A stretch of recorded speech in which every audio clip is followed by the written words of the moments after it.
Hi. In our deep dive tonight, we're going to talk about two issues real quickly, sorry, and we're going to address them as expeditiously as we can. One is the Seattle Chief of Police, uh, who Sean Barnes, I think his name is, who was invited to Jamaica to speak at some Oliver Jamaica Gleaner event. And that event were a couple of members of the Jamaica Police High Command, and they're the Jamaican little bigwigs, they're little bigwigs. So they were talking about um, uh, police action out in the streets, and Barnes, of course, a black man and a police chief in one of America's major cities, had a couple of things to say, and he talked about George Floyd's death that happened in May, I think in May of 2020. He said uh, Floyd's death underscored the police force's solve cultural and economic issues and knee-jerk reactions that target the police, residents, and communities whenever there are controversial issues surrounding police officers are not the way to go. Most importantly, active police personnel standing aside and doing nothing while their colleagues do wrong is most abominable. We are learning now that important police officers to step in when officers are going down the wrong path is the way to go. That is the key. If there's a panacea, that it is. Most police officers are not alone on some of the calls when they are chasing people in the middle of the night. Most hostile calls require two people offered Barnes, one of two senior sleuths called in to review Floyd's death and the actions of police. So who is going to say that is not appropriate? We need to stop it. So we in the US are training officers for that now and implementing policies called duties to intervene, explained Barnes, noting that such training goes to psychology, it's going to the psychology of why policemen and women ought not to say anything. Among the challenges, he said, are the police personnel, that police personnel do not intervene when they are in a rush or when no one else is intervening. Cops, he continued, also don't intervene when there is an authority figure among them and that person doesn't intervene. And they went on to talk about um, you know community policing and all that. Now, let me quickly say the reason for this deep dive this evening today is not about Sean Barnes. It's about some of the misconceptions that exist. First of all, Sean Barnes comes from a developed country. We are on the cusp of emerging into developing nation status, and so there are unique characteristics that sets us apart from in Jamaica from what Sean Barnes is talking about in Seattle, Washington, one of America's beautiful cities. First of all, police chiefs, and in particular, black police chiefs, many of them are like window dressing. And this is no disrespect to the brother. I would like to see a lot more blacks involved in decision making in the United States in the over 18,000 law enforcement agencies. But I'll tell you one thing, the real power in American police agencies is not black police commissioners, it's police unions. Any one of you who are within the sound of my voice, I would ask that you drop in the comment section below uh, a comment letting us know whether or not we are speaking the truth. And whatever information you can input in this conversation, let us hear from you.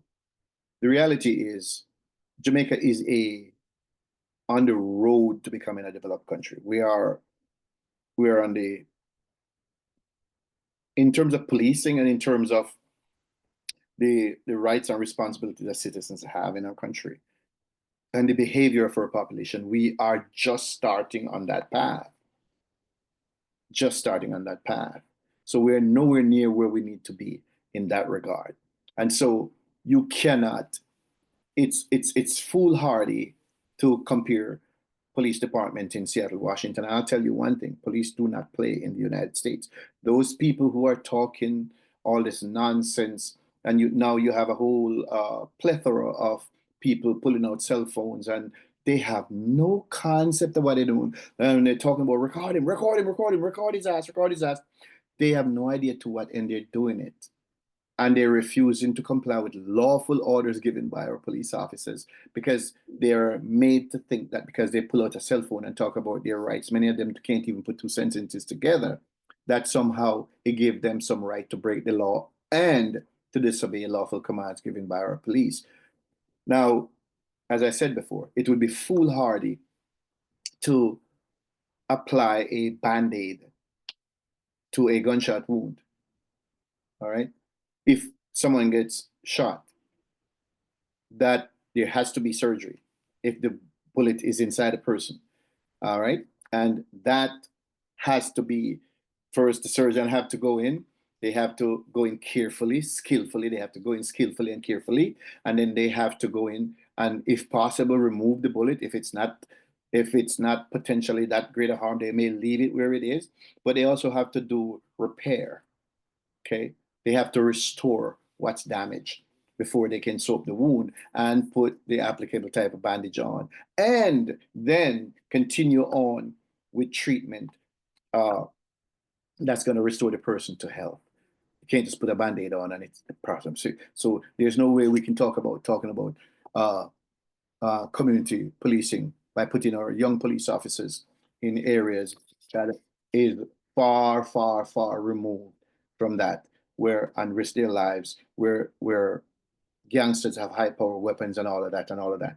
It is crazy that people are talking about these things right now. This is, like I said, I just wanted to leave that right there. And for those who have alternate points of view, let me know. This is a deep dive.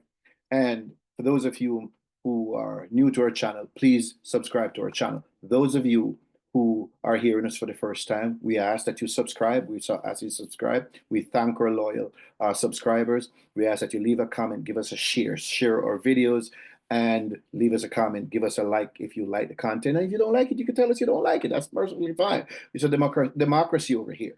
Now, the next issue I want to talk about, and if you'll grant me a little bit of time and space, is a issue that just appeared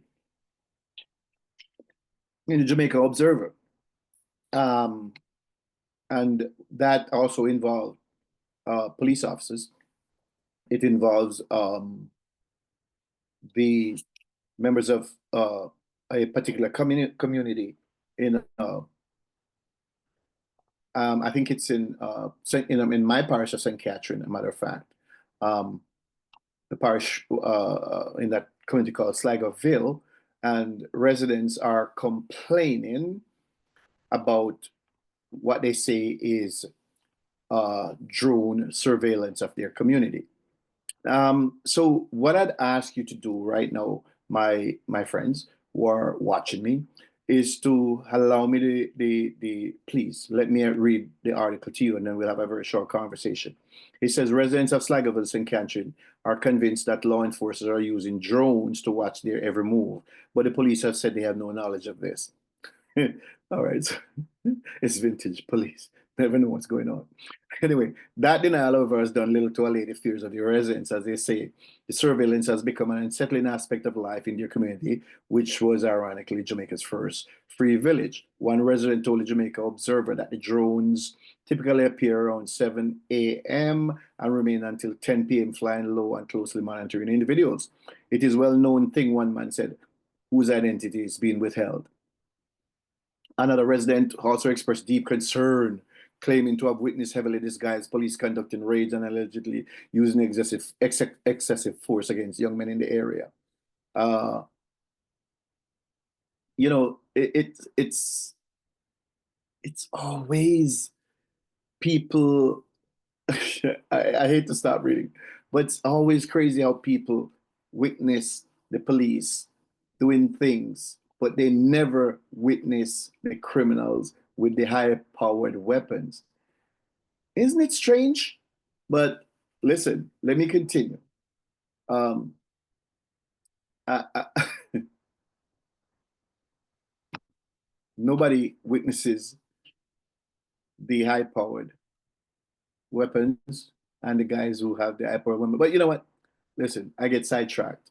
Please forgive me. Please forgive me. Now, and I also ask you to forgive me because I'm reading from the Jamaica Observer website, and they are so enamored with people clicking on their ads that you can't read the article because it's so many ads coming over the text on the page that you can't hardly read it. But anyway, I'll try to make the best of it. that I can, because the ads keep coming over. They're so desperate for money. It says what? The drone flies over the community center in Sligoville, then moves to James Mountain and just stays steady, watching wherever we are. The man whose identity is also being withheld stated. Then the next day you see a lot of police masked up. So I think they're using it to see our movement and what we're doing. You're damn right they are. If they are, I hope they are. When they come, they tell you exactly what you were doing last night. They are very specific, and they know who came and who didn't. The resident said, "Good idea, JCF." And the purported surveillance and increased police presence in the area of the recent death of Nathan Laban, a notorious figure in Jamaica. I can't read it because it is just essentially what they're saying is that the police are spying on them, and they're talking about that this is how they were able to, know what Laban was doing. Community was fatally shot in a reported confrontation. He was by the Joint Task Force. While Laban was primarily associated with areas like Spanish Town, Elton Park, and Mountain View, the residents believed that his past ties to Sligoville have unfairly resulted in heightened police scrutiny of their community. Unfairly. I hope that's what the police is doing, because the person that they killed recently comes from the area. They are using it to put everybody in the same category. The man said they're tarnishing the community and targeting young men, which I doubt. The police are trying to keep residents safe and keep the killing at a bare minimum. One resident said he started seeing drones shortly before Laban's death, and since then the police have escalated the operations. Like, no, please, it's not that I can't read, it's just that the ads, the cheap, tacky ads on the Jamaica Observer website came coming up over the text, so it's almost impossible to understand what the text is saying. Let me see if I can pull this up a little bit. And as soon as you click the ads, the page disappears. So I don't know. I guess they're so desperate to make American dollars. This is what it is. And the article went on to say, right now the boys don't even want to stay in the community. When the police come, they don't know if they should run or stand up. One woman had it, of course, a woman, right? If they run, the police say they're guilty of something, but they're running because they don't want to be beaten. According to residents, the police are not like before. They say they are in a cleanup squad, of course, and I'm glad that they're a cleanup squad. So the police high command, I'm trying to glean what I can from this sordid affair on the Jamaica Observer's website. The police, they said that the Observer said they talked to the people at the police station. They said they don't know anything about it. And they spoke to the people in charge of the communications in the force, Stephen Lindsay, Communication Network. They also said they are not aware, of course. Much of what the JCF has been doing should not be made public, and I'm really glad about that. So let's look at why I'm really here. So they said they've spoken to an attorney at law named Chukwemeka Cameron. Okay. He's cautioned against immediate speculation that drones are directly linked to the police, of course. But if the drones are linked to the police, what's wrong with that? I hope the drones are linked to the police, and I hope that the drones are being used by the police. He shared that persistent monitoring of residents constitute a breach of their constitutional right to privacy. It's an illegal act if you do not have a license from the Jamaica Civil Aviation Authority. And secondly, it's a breach of privacy if it involves persistent surveillance, whether by private citizens or by police. Cameron, an attorney, told the Sunday Observer, the police must be conducting a lawful investigation to justify any sustained monitoring that invades private space. Now, let me explain this to you.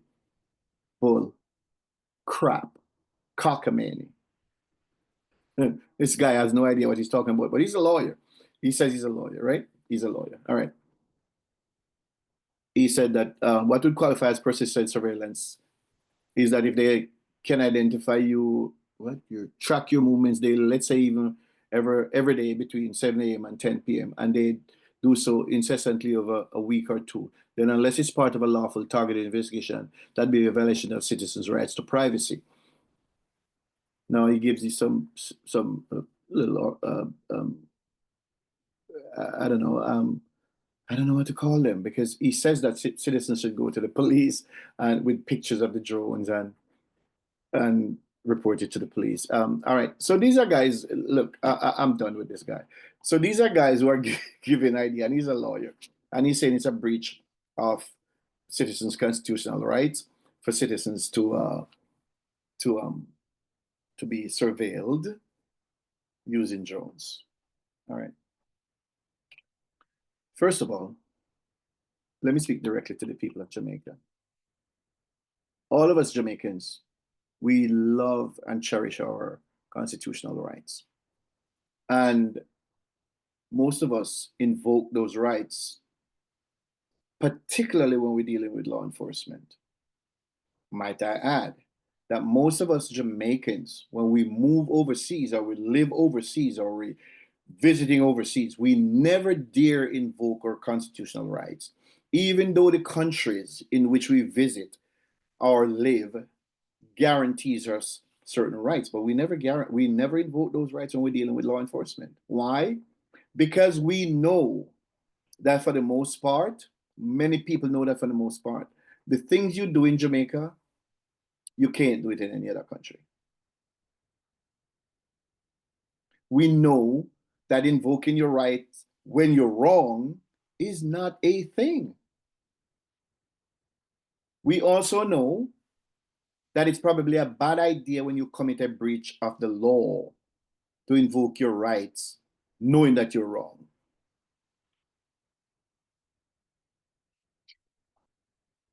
And what most of us don't understand, that comes with the rights that we invoke. And I want you all to listen to this, because a lot of you make mistakes. As soon as the police approach you, start talking about your rights. With those rights that you like to invoke, and correctly so, comes with responsibilities.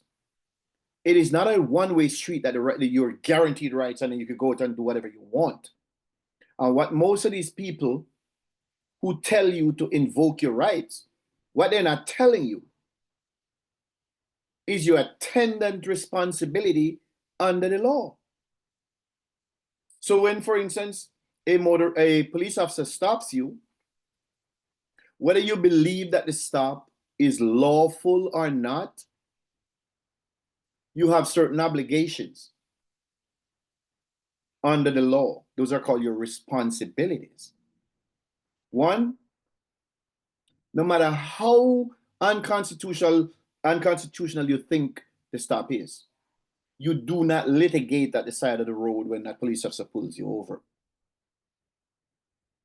You politely ask what was the reason for the stop, and you comply with the officer. You get his name and his badge number.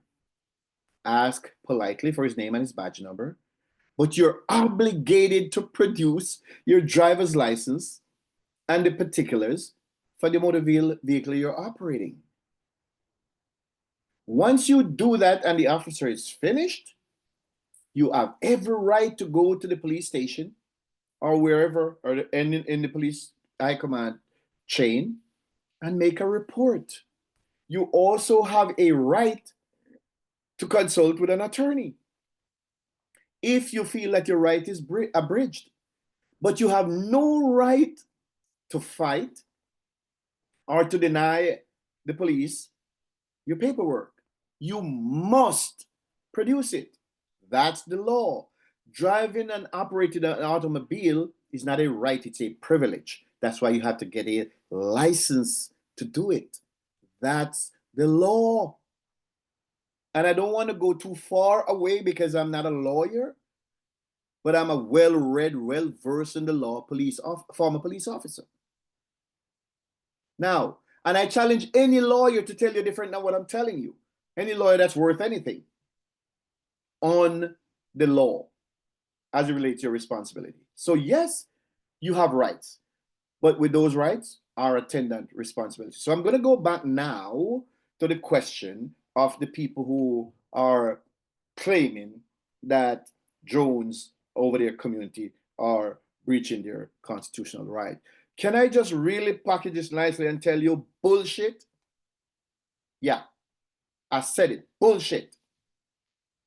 And the lawyer who would tell you that drones, consistent drone patrols in the sky, is a breach of your constitutional right, maybe he should go back to school. First off, it is not a breach of your constitutional right. One, first of all, who is opposed to police surveilling their community as long as the police is not breaking any laws? Now, the resident said the cops are coming and beat up their young men. If that is happening, that's absolutely a no-no. Should never happen. There's no way I would in any way support that. But on the question of drone surveillance being a breach of constitutional right, what a load of baloney. What a load of balderdash. When you are in public, you have absolutely no expectation of privacy. So if you're walking around in a community and there's a drone upstairs looking down at you, you have no right to any constitutional right to privacy. In fact, there are so many companies operating satellites in the sky looking down at you, and you have no recourse. Who is opposed to security in their community? And if the JCF, I hope the JCF is using these drones to make sure they keep an eye in these communities. Damn right. So any lawyer or any person going to tell you that your constitutional right is being breached because a drone is in the sky is an idiot. First of all, can you tell the police how many times to patrol in a car? What if the police is using a helicopter? Can you tell them it's a breach of your constitutional right because they keep patrolling in the sky in an helicopter? How is a drone any different? This problem that we have in our country of people claiming their constitutional right but not understanding their responsibilities and not understanding the power of the state is being further damaged by dumb people with so-called law degrees. If somebody's listening to your private conversation, if police is illegally listening to your conversation on your cell phone without a court order, that's a breach of your constitutional right. If somebody comes on your private property, peering through your window without a court order, that's a breach of your constitutional right. But when you're walking around in public, in the community, you have no expectation of privacy. None. So any person, and this is for the police officers too, because I heard a police officer telling a gentleman who pulled out his camera and was recording, telling the gentleman that he gave him no consent and he's going to hear from his lawyer. Officer, with all due respect, you're wrong. Every person have a right to video record everything that you're doing to them. And every person, any person, while you're out in uniform conducting your duty as a government agent, can pull out a camera and record you. The only issue is they have to do so from a safe distance that they're not interfering with your ability to do your job. But you have no lawful right to stop any person from recording you doing your job. You're a public servant. It's just that simple. So officers, insist on maintaining a certain space for you to operate. And this is why and where the government must establish lines of demarcation legislatively to guide the public and the police. So if a guy is over there 15, 20 feet away from you, which he should be because he should not be closer to you than say 10 feet. But I see you have people up in your face with cameras now, you allow it. You don't have to do it. That's interference. Put them in handcuffs. Put them in handcuffs. Put them on the ground and put them in handcuffs. and take them to jail for interfering with police governmental administration. But if they're 10 and 15, beyond 10 feet and 15 feet away, you have no right to interfere with them in videotaping you, officers. That's their right. And the same applies to the citizens. The police can videotape you, they can video record you using any methodology whilst you're in public. It's not a breach of your rights. It's not a breach of your constitutional rights. So the attorney, I won't bother to name him, who the Gleaner spoke to. The Observer spoke to. That they need to reconsider who they speak to on these issues. And maybe consult a real constitutional lawyer who knows the law. Because when a trained lawyer, and I want to put that in brackets, trained lawyer, because you have bad lawyers just like you have bad cops. When a trained attorney is going to put forward that thesis that a drone constitutes invasion of privacy, no, it ain't.